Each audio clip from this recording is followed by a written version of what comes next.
naomba neema yako iwe kubwa ndani yangu, kwa jina la Yesu, kwa damu ya Yesu.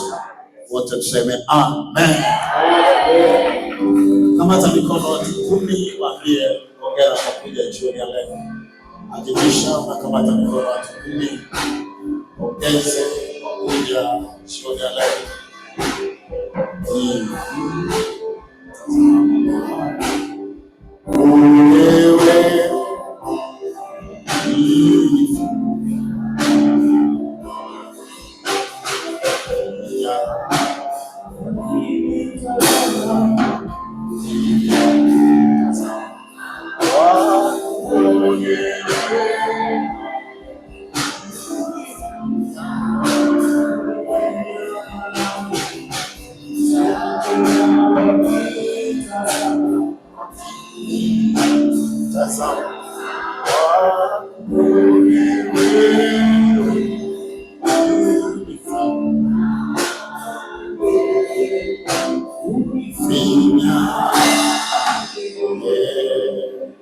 Haleluya.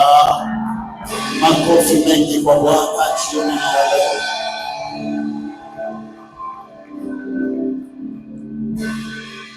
Ndio jirani yako na sauti ya upole sana. Mwambie nimefurahi kuliko ukiwa wakati mwingine. Jumamosi ya leo umetoboa. Mwambie hayo maneno. Bwana asifiwe. Jumamosi ina mambo mengi, sawa? Vikopa, send off na mambo kadha wa kadha. Bwana wabariki, mnaweza kuketi. Bwana Yesu asifiwe.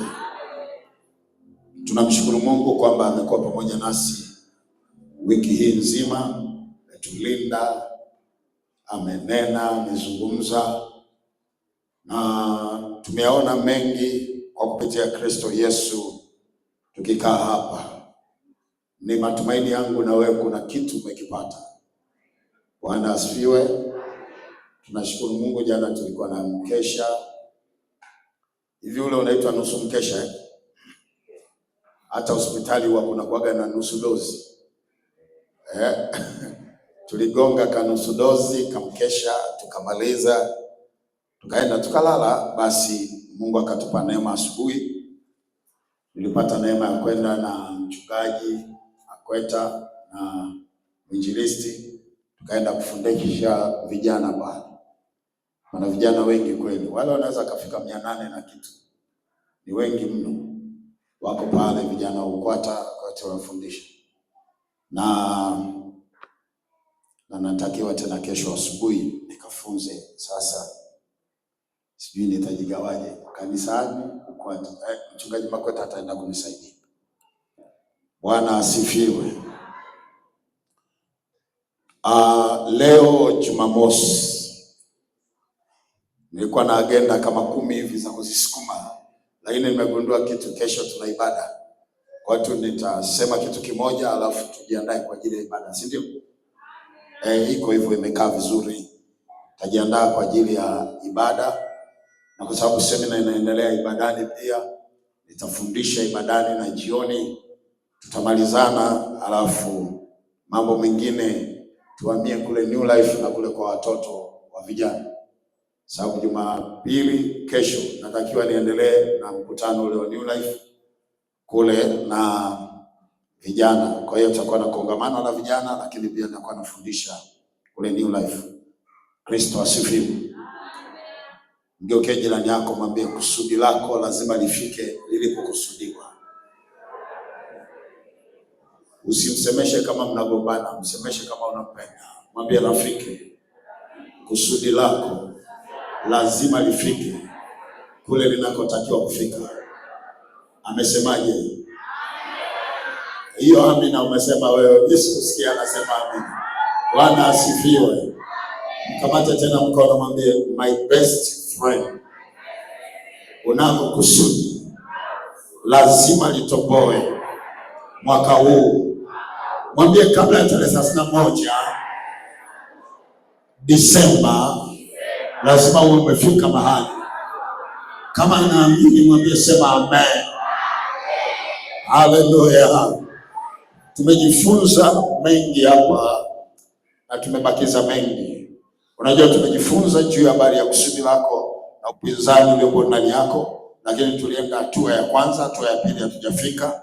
Hatua ya kwanza, tambua kusudi la Mungu juu ya maisha yako. Tambua kusudi la Mungu juu ya maisha yako, lakini tukazungumza vipengele viwili pale. Kipengele cha kwanza ni kusudi lako wewe mwenyewe, lakini kipengele cha pili ni kusudi la shetani. Lile kusudi la Mungu na faida zake, hilo hatujalizungumza. Kwa hiyo unapotambua kusudi lako ambalo Bwana ameliweka ndani yako, lazima pia ujue kusudi la Mungu.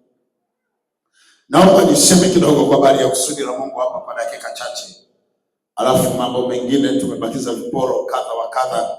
Nafikiri tutavisukuma kesho kwenye ibada, tutakuwa tumefika mahali. Bwana Yesu asifiwe. Bwana Yesu asifiwe.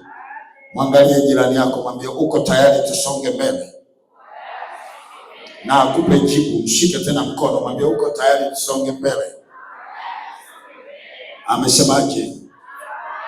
Hajasema chochote. Okay, tutaendelea tu hata asiposema. Bwana Yesu asifiwe.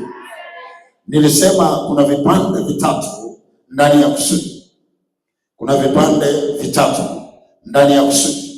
Kipande cha kwanza kinaitwa kusudi lako binafsi, na kipande cha pili kinaitwa kusudi la shetani, ambalo shetani hawezi kufanya jambo lolote asipokuwa ameutafuta au ameutafuta mwili ambao anaweza kufanya nao kusudi. Na kipande cha tatu ambacho ndio leo nataka tukizungumze, kinaitwa kusudi la Mungu.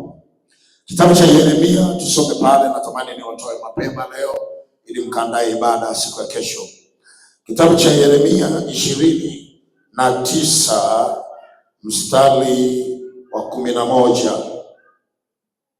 Kitabu cha Yeremia 29 mstari wa 11.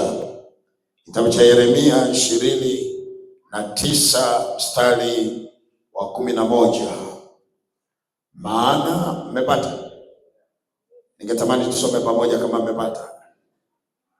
Hili ni kusudi la Bwana, kusudi la Mungu ndani ya mtu. Sasa kama mmepata, tusome pamoja. Twende. Weka nukta. Hebu sema, maana nayajua mawazo. Huyu anayeongea ni Mungu, sawa eh? Huyu sio mkemwa, huyu ni Mungu. Anasema maana nayajua nini? Mawazo. Twende.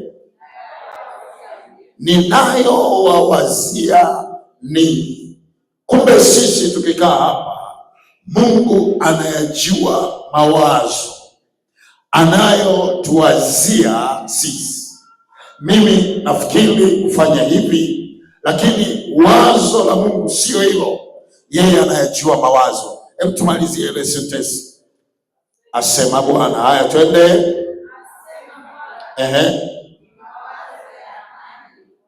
Wala si ya mabaya, kuwapa ninyi tumaini siku zenu za mwisho.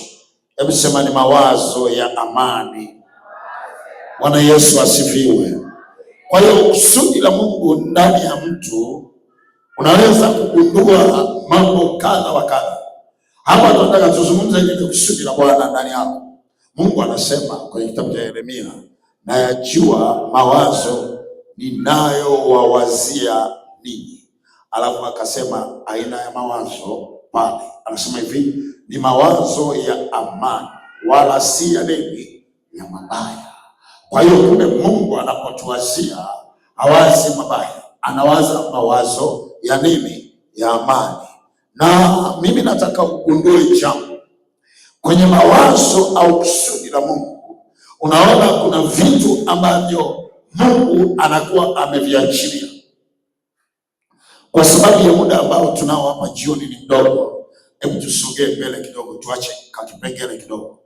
Faida ya kusudi la Mungu ndani yako. Kuna faida gani kusudi la Mungu linapokaa ndani yako? Kuna faida gani? mimi nikitembea kwenye kusudi la Mungu na lile kusudi la Mungu limekaa ndani yangu, kuna faida gani? Pointi ya kwanza, unajua kwenye ibada sitahubiri haya, sawa eh? Kwenye ibada kesho nitafundisha nguvu ya madhabahu.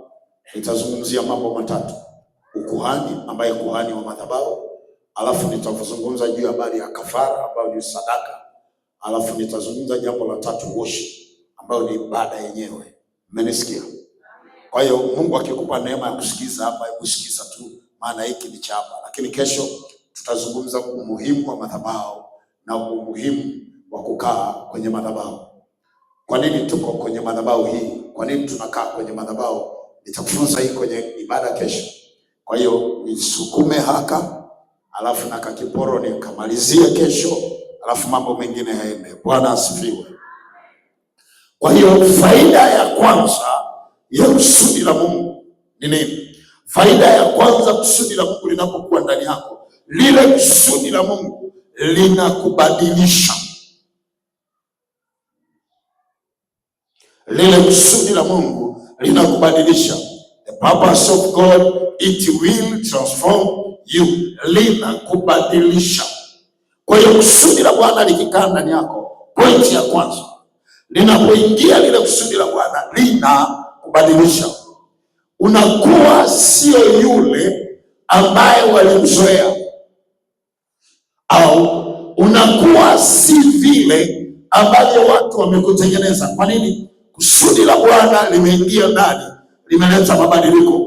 Na hapa unaanza kuona kwamba ndani ya hili kusudi la Bwana, Bwana anatunza jambo lake. Ulianza kutembelea ndama, saizi unatembelea skuna. Ulikuwa unatembea kwa miguu, saizi umenunua nini? Gari. Ulikuwa unaishi nyumba ya kupanga, saizi umejenga.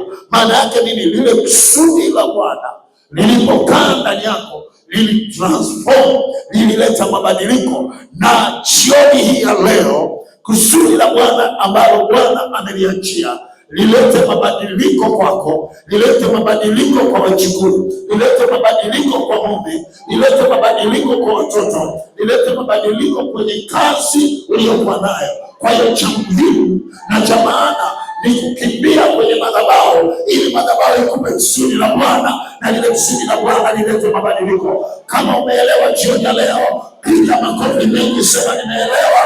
Na Bwana simama peke yako, sema amen. Sema amen. Sema amen. Sema amen. Bwana asifiwe.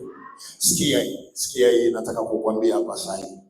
Usiangalie unavyoanza, angalia unavyopiga hatua. Mimi sijui hata kama umenielewa. Usiangalie unavyoanza, angalia unavyopiga hatua. Zile hatua unazopiga zimekaa sawa, ziko clear. Kwanza sio shida. Shida ni kwenye hatua, au shida ni kwenye utembeleo. Unapopiga hatua, maana yake kuna mambo ambayo yanajitokeza katikati yako. Kwa hiyo kusudi la Bwana linapokaa ndani yako linaleta mabadiliko. Andika hiki kitabu kwa sababu nataka nisome kitu kingine hapa. Kitabu cha 5 cha Musa kiitwacho Kumbukumbu la Torati, mlango wa 32 mstari wa 9 na 10. Kitabu cha 5 cha Musa kiitwacho Kumbukumbu la Torati, mlango ni ule wa 32 mstari ni ule wa 9 na wa 10. Wa 9 na wa 10. Utaona pale Yakobo vile ambavyo kusudi la Bwana lilivyombadilisha. Ule mstari wa 10, hebu tusome hii. Nasikia tusome. Hebu tusome hii. Kitabu kile cha 5 cha Musa kiitwacho Kumbukumbu la Torati, mlango ni ule wa 32, mlango wa 32 mstari ule wa 9 na wa 10. Maana sehemu ya Bwana ni watu wake. Umeona kusudi la Bwana huwa linakuja kwa watu wa Bwana. Yaani Mungu hamkusudii mtu hivi, anakusudia mahali alipotaka kukusudia. Anasema maana sehemu ya Bwana ni ya watu wake. Yakobo ni kura yangu ya urithi. Yakobo ni kura ya urithi wake. Kwa hiyo unaona Mungu aliweka upendeleo mkubwa sana kwa nani? Kwa Yakobo. Anasema huyu Yakobo ni kura yake ya urithi. Angalia mstari wa 10. Alimkuta katika hali ya ukame. Unaona kusudi la Bwana. Kumbe Mungu aliwahi kutukuta sisi katika hali ya ukame. Mimi nazungumza ule ukweli wa Mungu. Hakuna mtu hapa alikuwa hivi. Umetoka kwenye ukame wa ajabu. Mwingine hata hizo cheni umejifunza kuvaa kwa kamkufu kwenye shingo, ulikuja kujifunzia mjini. Umetoka kwenye ukame. Mwingine hata hivyo vieleni unavyovaa saizi, umekuja kujifunzia kuvaa heleni wapi? Mjini. Ulikuja hata masikio hayajatobolewa, umetobolewa mjini. Ulikuwa kwenye ukame. Mwambie jirani yako, hapo umetoka kwenye nini? Kwenye ukame. Kwa hiyo unaona kusudi la Bwana huwa linafanya nini? Linabadilisha. Kwa hiyo Bwana alikubadilisha, akakutoa kijijini, akakuleta mjini. Maana yake anakutoa kwenye nini? Kwenye ukame. Anamwambia Yakobo ya kwamba ule mstari wa 10 anasema, na alikukuta katika nchi ya ukame na katika jangwa tupu litishalo. Unaona Yakobo alikutwa kwenye ukame, alafu anasema na katika nini? Jangwa tupu lifanyaje? Litishalo. Bwana asifiwe. Kuna mahali Mungu alikukuta. Mimi nataka nikwambie kweli, kuna mahali Mungu alifanya nini? Alikukuta akakubadilisha. Kwa hiyo kusudi la Bwana ndani ya mtu lina nguvu ya kumbadilisha mtu kutoka kwenye ukame kwenda kwenye neema, kutoka kwenye kutokupata kwenda kwenye kupata, kutoka kwenye kuto kuinuliwa kwenda kwenye kuinuliwa. Hilo ndio kusudi la Bwana. Na jioni hii ya leo, lile kusudi la Bwana likupeleke mahali kwa jina la Bwana. Angalia mstari wa 12 wa kitabu hicho tulichosema. Angalia mstari wa 12 na ule wa 14. Bwana peke yake alimuongoza, wala hapakuwa na Mungu mgeni. Unaona ile Mungu amezungumza, Mungu ya mashetani ameandika kwa herufi ndogo, Mungu mgeni pamoja naye. Hapa anasema Bwana peke yake ndiye aliyefanya nini? Alimuongoza, wala hapakuwa na nini? Na Mungu mgeni pamoja naye. Angalia mstari wa 13. Alimpandisha mahali pa nchi palipoinuka. I command it jioni ya leo, natoa amri ikiwa hapa kama kuhani wa Bwana, Bwana akakupandishe mahali palipoinuka. Aliyesema amina, hiyo neema ije kwake maradufu. Bwana Yesu asifiwe. Ule mstari wa 12 anasema Bwana peke yake alimuongoza. Sikiliza, kuna mahali lazima Bwana atokee akuongoze. Ukiongozwa na Bwana hautapotea njia kwa jina la Bwana. Sema ndio. Sema ndio. Na ndio maana mstari wa 13 anasema Bwana alimpandisha mahali pa nchi palipoinuka. Nenda kapandishwe mwanangu. Biashara yako ipandishwe, ndoa yako ipandishwe, kazi yako ipandishwe, mafanikio yako yapandishwe, vitu vyako vipandishwe. Huu ndio muda wa kupandishwa kwa jina la Bwana. Haleluya.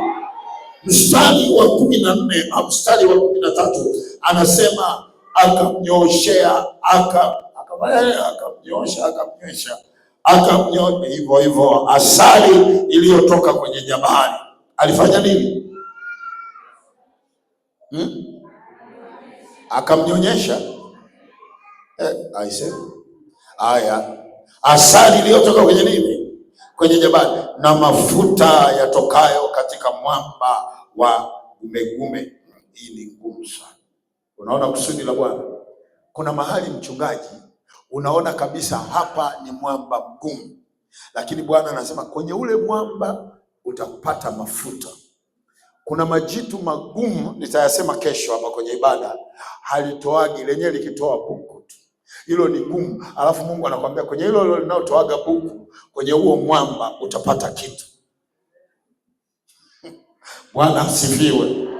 Bwana Yesu asifiwe. Bwana Yesu asifiwe. Mstari wa 14 anasema siagi ya nini? Na nini? Na maziwa ya nini? ya kondoo. Siku moja nitatesti, sijawahi kunywa maziwa ya kondoo, pamoja na mafuta ya wana kondoo waume wa Kibashani na mbuzi na unono na nini na unono wa iliyo, alafu takunywa divai, damu ya mzabibu. Angalia, huyu Mungu anasema. Kwa hiyo Mungu akiingia ndani yako, kuna mambo unatakiwa kuyala sasa. Usisubiri ukiwa hospitali ndio uanze kuagizia nileteni kasiagi. Saa hii, kabla hujapelekwa hospitali, kabla hujapelekwa popote, anasema utakula siagi ya nini? Ya ng'ombe na maziwa ya kondoo, pamoja na maziwa ya mbuzi, pamoja na kondoo sijui wa Bashani na unono wake na vitu vyake na ngano zake na divai yake na mizabibu yake na kitu chochote. Bwana akupe kwa jina la Bwana 2025. Sema napokea hiyo kwa jina la Bwana. Kwa hiyo unaona, kumbe Mungu anapokubadilisha, anabadilisha formula yako yote, anabadilisha mifumo yako yote, anabadilisha kipato, anabadilisha ukaaji, anabadilisha ulalaji, anabadilisha maeneo. Sikiliza hapa, Mungu anakubadilisha kutoka kwenye vijumba kama sisi akakula Ipogoro kuna kanyumba hapa. Bwana anakubadilisha na wewe unahama, unahamia Kangironga. Sema na hiyo hivyo. Hivi umewahi kuwaza unakaa nyumba alafu mwenzako amekuja kukujengea choo kwenye dirisha la kulala? Umewahi kuwaza hilo eneo? Hapo Mungu anasema nitakubadilishia hapo. Hautakaa eneo kama hilo. Ni jioni ya leo na tabiri lile kusudi la Bwana likabadilishe kutoka kwenye ukame uende kwenye neema kwa jina la Bwana. Wangapi wanaelewa hapo jioni ya leo ya kwamba kuna ukame mahali, wanaondoka wanaenda kwenye neema kwa jina la Bwana? I command in the name of Jesus. Na aburu jioni ya leo, waliokuroga waloge wao, waliokupiga wapimbe wao, waliokuzuia wasiuliwe wao, na wauliwe kwa jina la Bwana. Ondoka kwenye ukame, nenda kwenye baraka ya Bwana. Wangapi wako tayari jioni ya leo kuondoka kwenye ukame waende kwenye baraka ya Bwana? Nyanyua mikono yako kama unairizi kwenye kwamba pigia Bwana makofi na yeye mingi kabisa. Sema amen. Natoka leo kwa jina la Bwana. Jitamilie, sema natoka kwa jina la Bwana. Hata kama wapendi natoka, hata kama wataki natoka. Mimi ndio yule ambaye waliniona mwaka jana, mwaka huu wataniona nikiwa nimenyanyuliwa kwa jina la Bwana. Haleluya, haleluya. Hata kama itatokea kesho, mwambie huyu jirani yako, mwambie huyu jirani yako, tutapishana kwenye viwanja vya ndege. Wewe ukienda Dubai, mimi naenda Hong Kong. Haleluya, haleluya. Bwana Yesu asifiwe. Hebu mwambie huyo jirani yako, waambie watu wawili, tutakuwa tunapishana airport. Wewe una begi unaelekea hivi, na mimi na begi naelekea hivi. Hilo ndio kusudi la Bwana. Wangapi wanaamini hiyo itatokea? Wangapi wanaamini hiyo itakuwa kwao? Na mimi ninaamini jioni leo itakuwa vile nilivyosema kwa jina la Bwana. Ambao hawakukutegemea watakuona ukiwa umenyanyuka. Niwe Bwana kutoka mavumbi,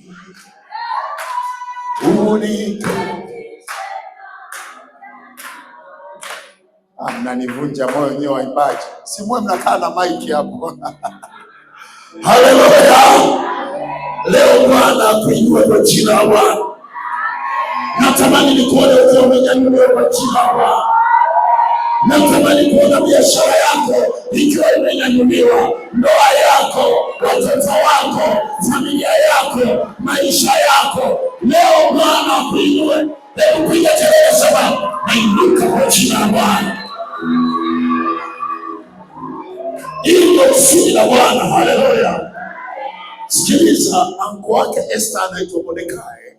Mordekai alistruggle, alipata shida. Alafu Biblia inasema alikuwa anakaa kwenye geti la mfalme.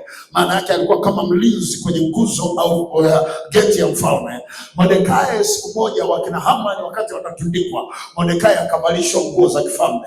Yule aliyekuwa anakaa kwenye geti la mfalme, maisha yakabadilika.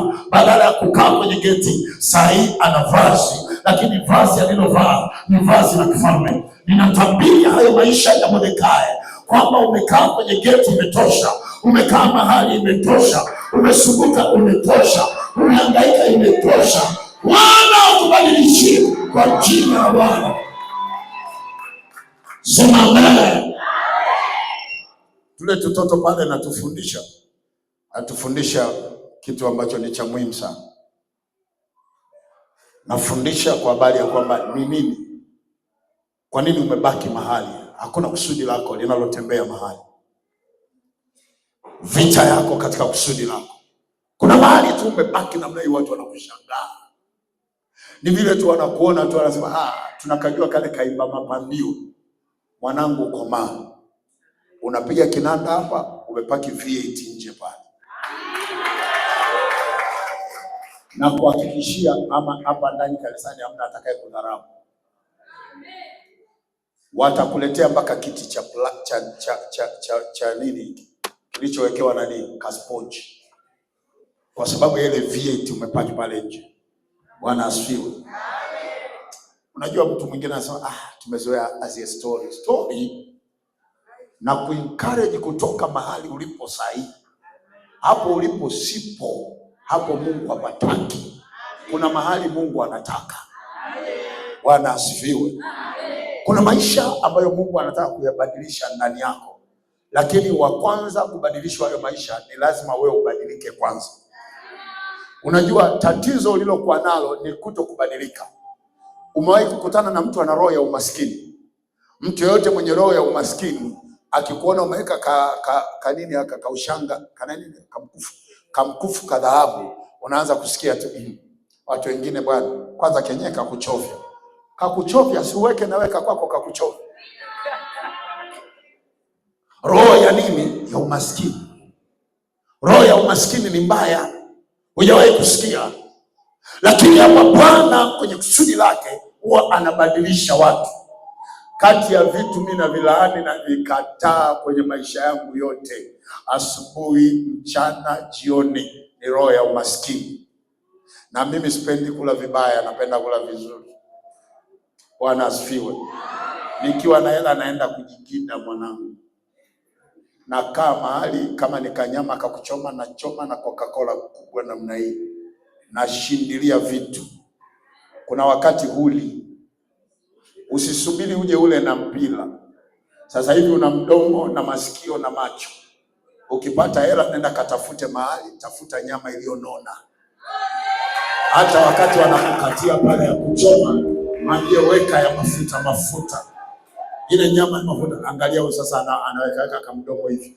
Wewe sikiliza, tuko kanisani, acha kuweka kama mdomo namna hii. Bwana asifiwe. Bwana asifiwe. Bwana asifiwe. Jisahau kwamba tuko kanisani. Mimi nasema nyama ya mafuta yeye anatengeneza kama mdomo. Lift ya mdomo. Bwana akuinue kwa jina la Bwana. Faida ya pili, kusudi la Mungu linakulinda. Kusudi la Mungu linakulinda, linakusecure, linakulinda lile kusudi la Mungu. Kusudi la Mungu likikaa ndani yako, litahakikisha linakulinda. Hautapotea. Yaani wafanye watakavyofanya, lile kusudi la Bwana linafanya nini? Linakulinda. Ni vigumu sana kuharibu kusudi la Bwana lililokaa ndani yako kwa sababu ya security ya Mungu. Kuna watu wanaloga, lakini ikifika kwenye kusudi la Bwana hawawezi. Naongea hapa, hawawezi. Haleluya. Kwa nini? Kuna kusudi la Bwana. Hapa katikati hapa, wakati mzee wangu amelazwa pale Pamba, nilala naye pale.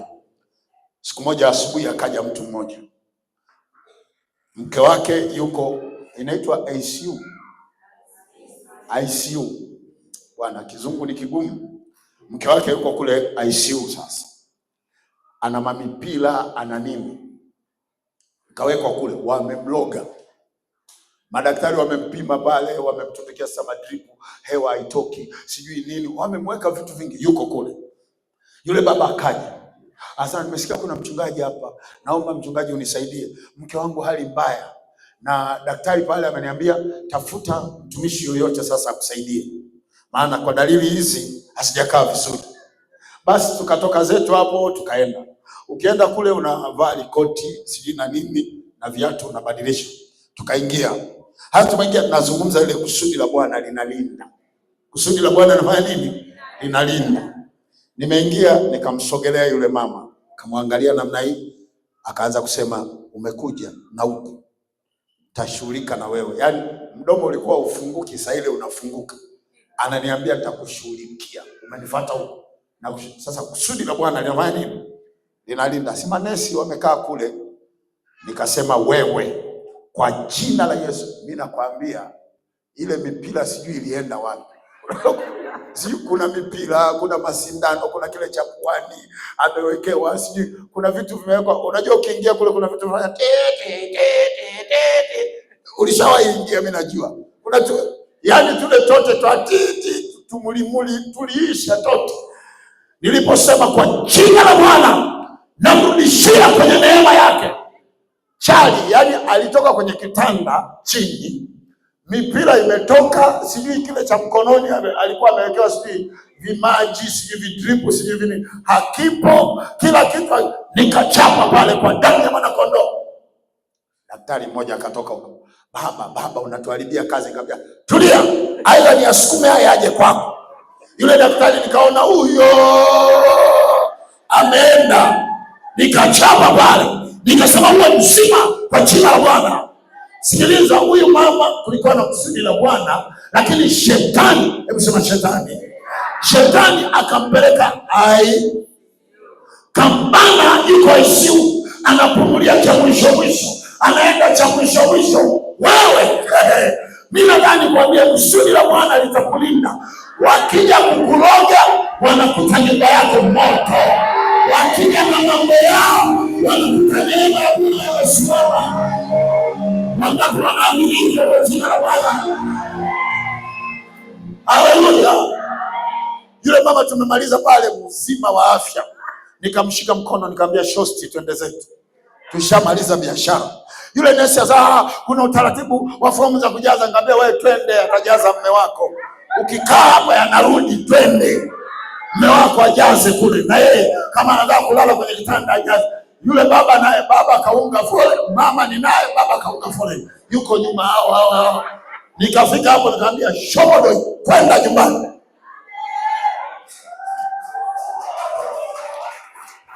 Bwana asifiwe. Nikatafutwa, wewe unamtendi mgonjwa aende nyumbani, wewe kama nani? Nikasema kwani wao walipokuja aliniita kama nani? Kumbuka za hizo namhudumia yule, sijavaa kichungaji, niko tu hivi tena na kajinsi na ka t-shirt na turaba. Wakiangalia hivyo wanaangalia turaba na kajinsi na ka t-shirt. Wewe mchungaji kweli? Nikamwambia amepona hajapona? Nyinyi mlikuwa mnataka aendelee kukaa kule ICC. Bwana asifiwe. Kusudi la Bwana linafanya nini? Linalinda. Hebu angalia shetani alivyokuwa wajabu, kamuingiza mama watu, kamweka mahali. Kumbe hata wewe kuna mahali wamekuingiza. Yale mapepo unayoyaona, majini unayoyaona, wale wachawi wanaokuja nyumbani kwako wanajifanya ndugu zako, kumbe wachawi wamekaa pale. Kusudi la Bwana linakulinda. Wanapigwa, wanaondoka, wanakuacha. Hebu sema wapigwe. Acha kusema kama huruma, sema kwa Mungu wapigwe. Sema fire. Haleluya. Kusudi la Bwana linalinda. Bwana akulinde. Biblia inasemaje? Bwana atakulinda na mabaya yote. Hivyo unajua yote. Hata tumekaa hapa kuna mtu anasema hilo likilemba lake utafikiri nguzo ya TANESCO. Yaani Bwana anakulinda na hayo maneno. Bwana anakulinda na kila umbea unaosemwa. Bwana anakulinda na matakataka yote, na kusudi la Bwana jioni leo likulinde mwanamke na mwanaume kwa jina la Bwana. Sema na hiyo hiyo. Haleluya. Yusufu, hebu sema Yusufu. Yusufu aliwahi kuambia ndugu zake kitu cha mbolea sana. Hebu soma ile Mwanzo 50:20. Yusufu aliwatolea uvivu ndugu zake. Leo kuna mtu lazima nikamtolee mvivu kwa jina la Bwana. Hata tu kwa kumpigia simu namtolea uvivu. Unajua shida ya Wakristo wengi hawawezi kwenda mbinguni kwa sababu ni wanafiki. Yaani mtu amekukwaza eti bado mnaimba naye, mko kwaya. Ile kwaya yenu inaitwaje? Imani. Mko tu na amekukwaza. Wewe mshike hapa umwambie katibu, ulinikwaza. Sasa hivi twende vizuri hapa. Unaniomba msamaha au tutoke nje tuzichape?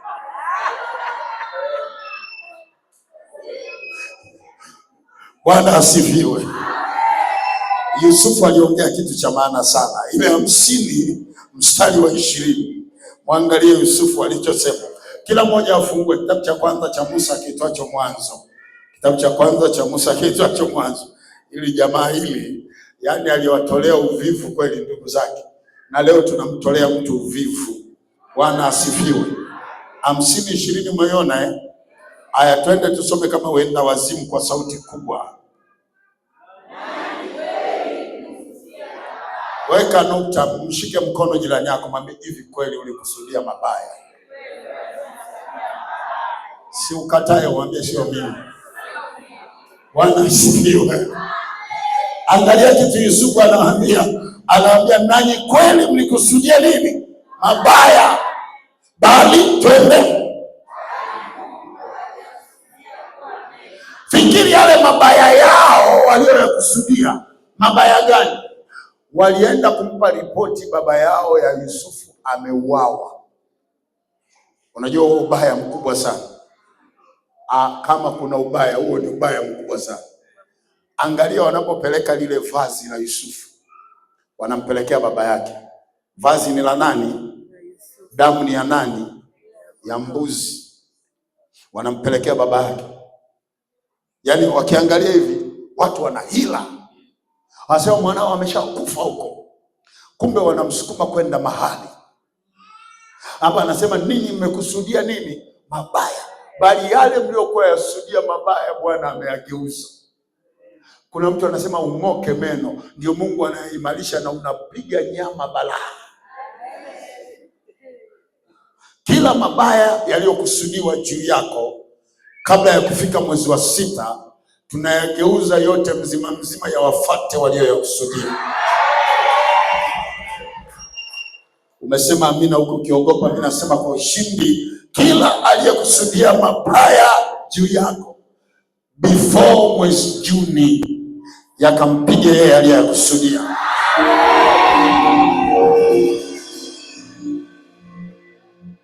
Usiseme amina kama huna uhakika, sawa Nishapata kesi nyingi sana, kwa hiyo naomba uwe mwangalifu. Usije ukawa unasema kila kitu amen, utaua mume. Bwana asifiwe. Utaua mke mahali. Bwana asifiwe sana. Nakumbuka miaka ya nyuma nilikuwa nafundisha kule Mwanza. Wakati nafundisha, nilikuwa nafundisha walinzi wa kichawi. Nikaanza kufundisha, alafu baadaye nikawaambia hivi, anza kupiga. Tukaanza kupiga pale. Fire, fire, fire. Mama mmoja akachukua kiti. Unajua viti vya plastiki. Fire mbele huko, ameshika ile kiti. Piga, yule mama anapiga kile kiti chini. Pwa! Kikakatika mguu wa kwanza. Pwa! Mguu wa pili. Mchungaji akaniambia sasa, maombi gani haya kuja kuharibiana rasilimali kanisani? Unajua wachungaji madigitali hawa wana matatizo kwenye ubongo. Sasa maombi gani haya tunakuja kuharibiana sasa? Anapasua viti. Mimi nikamwambia si umfuate. Amfuate, amtandike na ile kiti. Wewe tuko serious, tunaomba wewe unaangalia kiti. Bwana asifiwe. Yule mama akapiga. Mchungaji hajavumilia, akamfuata akamwambia, wewe mama, unaniharibia kiti. Akamwambia, kesho nakuletea 10. Funga mdomo, nenda kakae kule uombe. Acha kielele chako.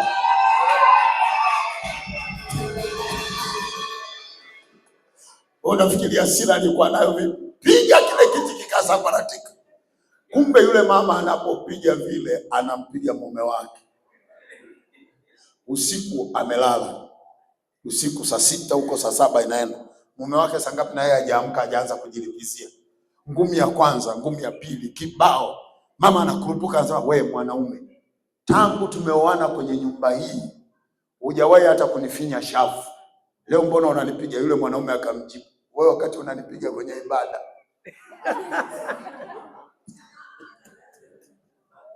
Bwana asifiwe. Ndio maana nakwambia uwe mwangalifu. Sio kila kitu amesema amen napiga. Utaenda kukuta kule ni mtu linatembea hivi, ushali libabua linatembea hivi, alafu uje ulalamike, mchungaji, huyu mchungaji mmemleta mkemwa, msimlete tena mharibifu. Sema wapigwe. Akumbe bado mpo. Haleluya. Yusufu akawaambia, nanyi kweli mlikuwa mmekusudia mabaya, bali Bwana amekusudia nini? Mema. Hapo angalia Yusufu sentensi anawaambia, ili itokee kuwaokoa taifa kubwa kama hivi leo. Kwa hiyo kwa nguvu ambayo Mungu alikuwa ameweka ndani ya Yusufu, ili Yusufu aje waokoe. Lakini ni nini? Kusudi la Bwana lilimlinda nani? Yusufu. Mungu alimweka Yusufu kuwa waziri mkuu ili lile kusudi lilinde mahali. Na unaona ya kwamba alishindwa kuuawa na ndugu zake, walimtoa kwenye shimo, alikaa kwa Potifa, alikaa gerezani. Wakati Yusufu anakaa gerezani, wataalamu wa Biblia wanasema hivi, wakati Yusufu amekaa gerezani, alifungwa na wale VIP wa nani? Wa mfalme. Mle gerezani kuna department mbalimbali. Kwa hiyo Yusufu akawekwa wale wafungwa ambao huwa wanatoka kwa mfalme. Kwa hiyo Yusufu akawekwa. Kwa hiyo alipokuwa gerezani pale, akaanza kupewa mazoezi ya namna ya kukaa kwa mfalme. Ukienda kwa mfalme unataka ufanye hivi, unyoe ndevu, uweke vizuri, uoge, uwe sawa, iko hivi na hivi. Akala mazoezi. Ndoto ikaotwa kwenye gereza. Nataka nikwambie hivi, ndoto inatokea popote. Kwenye daladala, gerezani, nje ya gereza, uko chooni, uko bafuni, ndoto inaweza ikatokea. Ni vile wewe umejiposition, vile ambavyo wewe umejiweka, ulivyojiweka uoni, lakini kwenye ulimwengu wa roho kitu kinatokea. Yusufu, wale majamaa wawili wakaota ndoto, na mimi leo kwa ndoto ya mtu wewe upenye. Umeelewa nilichowaambia? Hujawahi kumwona mtu anakwambia mkemwa, yani mimi na wazo la kufungua saluni, mtaa mzima una saluni, alafu kesho kabla wewe mkemwa hujafungua saluni kaweka yeye. Huyo anatembelea ndoto yako. Mwaka jana niliwaambia watu, tulipoanza mwaka tu nikasema hivi, mtu yeyote atakaye nisema kwa wema, kwa ubaya, atakaye nisema kwa ubaya popote pale, mimi natembelea nyota yake. Hata ikiwa nyota ya kuchuchumaa hivi, naenda nayo kwa jina la Bwana. Hiyo nilisema mwaka jana. Yaani umekaa kikao, yani mkemwa ana mamiguu makubwa, akitembea anaongea mdomo unapanuka. Yaani ile umesema tu namna hiyo. Ni maombi yangu kwa Bwana, nyota yake iwe yangu.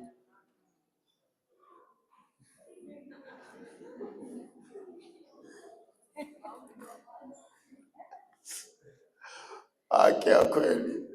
Watu wamesema ushetani gani huu? Tumishi tunamleta mbona na mambo ya ajabu.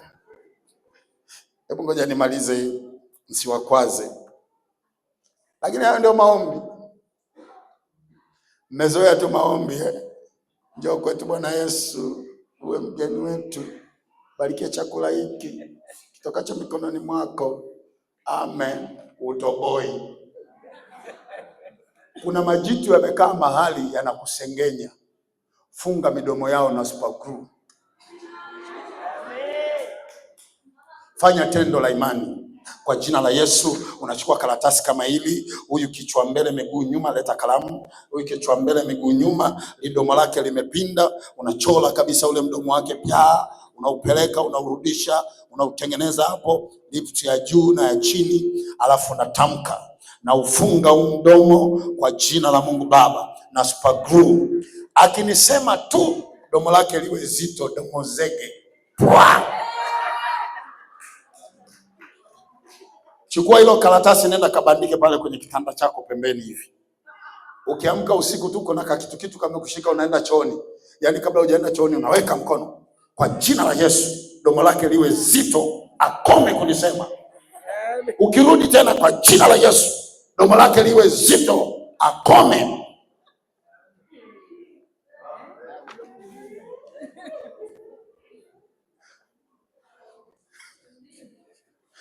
Haki ya Mungu. Nimeona mtu mmoja amekasirika, acha mimi nikakae. Bwana asifiwe. Mgeukie jirani yako, mwambie upo kweli? Jamani, unajua ndio tunaagana. Sasa unataka nikuagaje? Eti mchungaji Nuru. Watu wanakutesa. Wameng'ang'ana, wanasema mambo yako, anaacha kusema ya kwao. Wafunge limdomo.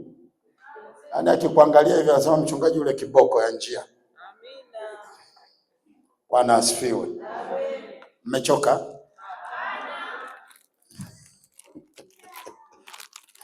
Jamani, mimi nimemaliza. Kesho tunamshukuru Mungu. Chukua sadaka yako ya kumshukuru Mungu, bahasha yako. Mshukuru Mungu kwa ajili ya matendo makubwa. Na nyie watu wa Mkimbizi, mmepata neema. Nimewaambia mambo mengine huwa mimi siyasema. Mmepata neema kubwa sana. Chukua bahasha yako, mshukuru Mungu. Mwambie Mungu asante. Nimekaa hapa wiki nzima, nimejifunza. Kuna maarifa nimekufundisha hapa yanalipiwa. Tukienda Rwanda kule tunapewa hela. Yaani sikufundishi hivi. Day 1 pesa yake naweka mfukoni. Day 2 pesa yake naweka mfukoni. Lakini hapa umepata free. Bwana asifiwe. Wazee wa kanisa wako wapi? Chukueni bahasha hizi mwagaie watu. Wazee wa kanisa kuja hapa. Yaani kanisa lina wazee wengi hivi, mko wawili. Mnaona aibu kuja wazee wa kanisa?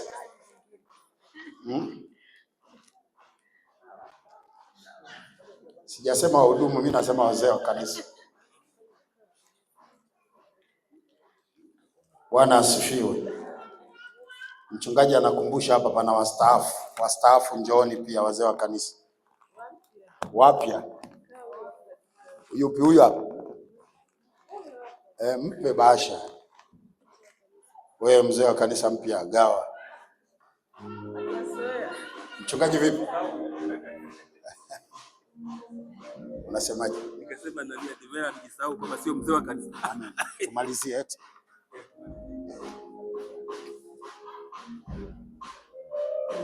Niinue Bwana kutoka mavumbini, Bwana uniketishe pamoja. Niinue Bwana,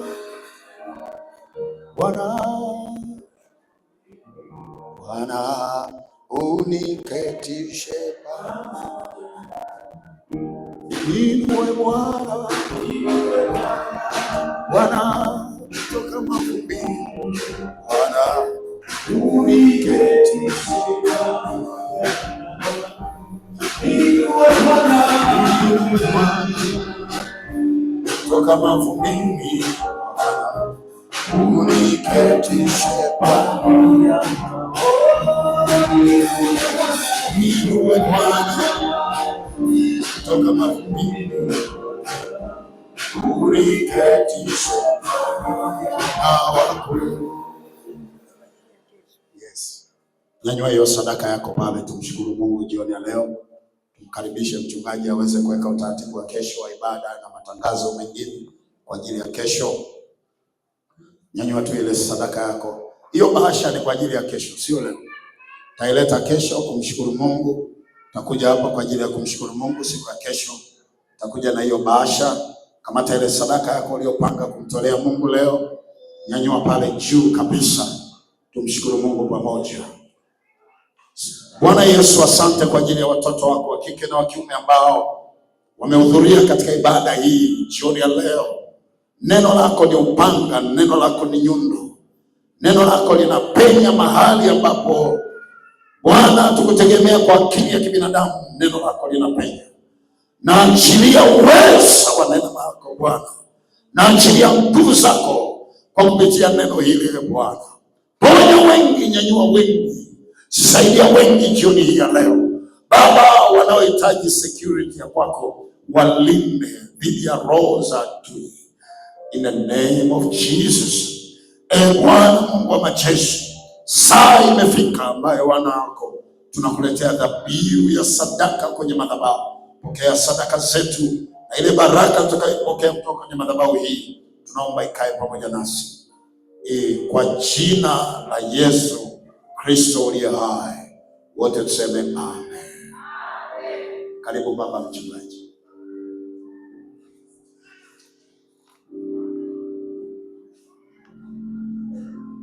Thank you.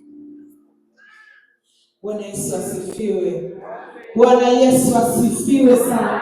Makofi na vigelegele kwa Bwana. Haleluya.